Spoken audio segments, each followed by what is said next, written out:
Right now, the tech industry is pouring hundreds of billions of dollars into artificial intelligence. New AI startups are raising money at a record pace. The biggest companies on the planet are racing to build infrastructure, and investors are throwing cash at anything with AI in a pitch deck, whether it deserves it or not.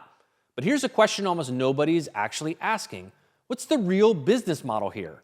Because while AI products are evolving fast, and they genuinely are, the economics behind them are still pretty shaky. Training the most advanced AI models can cost upward of $100 million.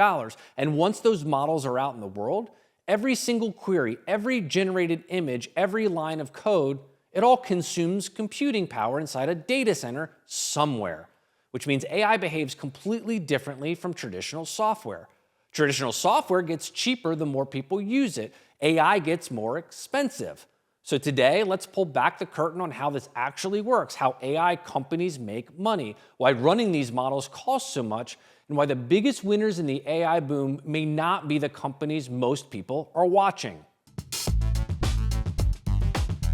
To understand the business model, you need to understand one thing first. AI is extraordinarily expensive to build and run, not startup burn rate expensive. We're talking about a genuinely different cost structure. There are four major cost drivers. Let's start with the obvious one, training. Building a large language model means processing massive data sets across thousands of GPUs simultaneously, often for weeks or months at a time. Some estimates put the cost of training a cutting-edge model at well over $100 million. That's before a single user ever touches it. That's why companies like OpenAI and Anthropic need to raise billions just to stay in the game. But here's the part that often gets overlooked. Training a new model is a one-time cost. The ongoing cost, the one that compounds every single day, is called inference. Inference just means running the model when somebody actually uses it. Every question you ask a chatbot, every block of code you generate, every image you create. The model has to perform billions of calculations in real time on specialized chips inside a data center. And current estimates suggest an AI query can require anywhere from 10 to 100 times more computing power than a standard web search. Given that enormous cost, you now have to scale up your AI company. Popular AI tools are fielding tens of millions of queries every single day.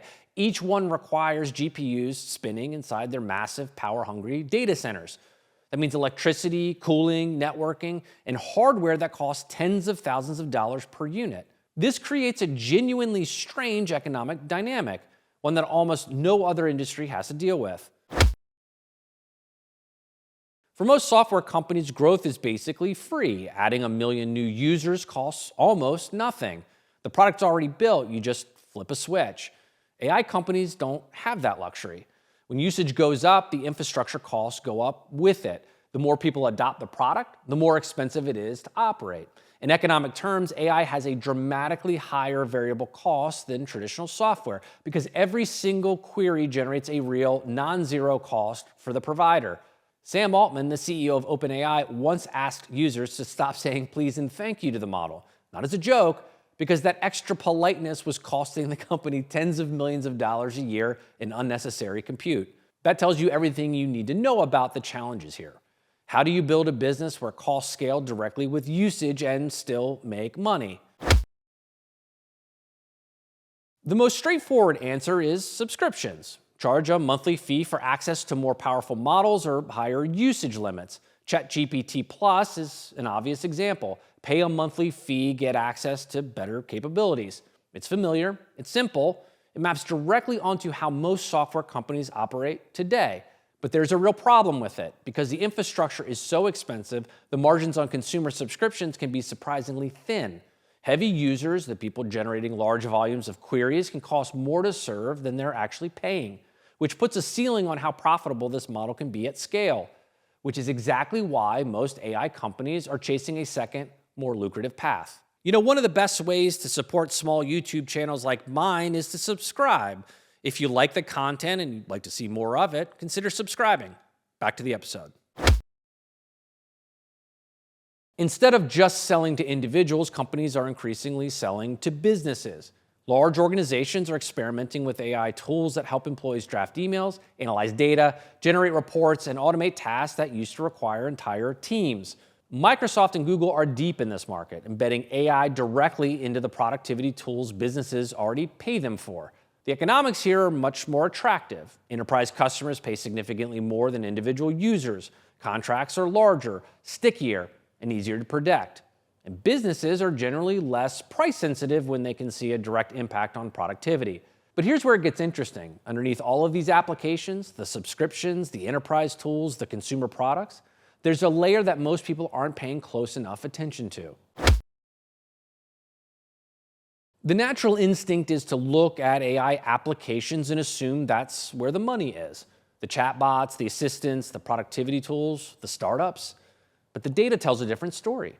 The companies making the most money from AI right now are largely the ones selling infrastructure, not applications. Nvidia makes the GPUs that train and run nearly every major AI model. Amazon, Microsoft, and Google operate the cloud infrastructure where those models actually live. Every AI startup, no matter how well funded, ultimately has to buy compute from one of these providers. And then there are the third-party data center developers, companies like Digital Realty and Equinix, building the physical facilities that house all of it. This is the picks and shovels dynamic, and if you know your history, you know how this tends to play out. During the gold rush, the gold miners dominated the storylines and tales of great success, but most of them went broke. The people who actually made money were selling the tools, the picks, the shovels, the denim jeans. The miners came and went, the suppliers kept getting paid. So where does this go from here? Will hardware improvements eventually bring inference costs down far enough to make consumer AI genuinely profitable? Will new pricing models emerge? Or will the industry consolidate around a handful of infrastructure giants who control the whole stack? There's a reasonable historical case for optimism.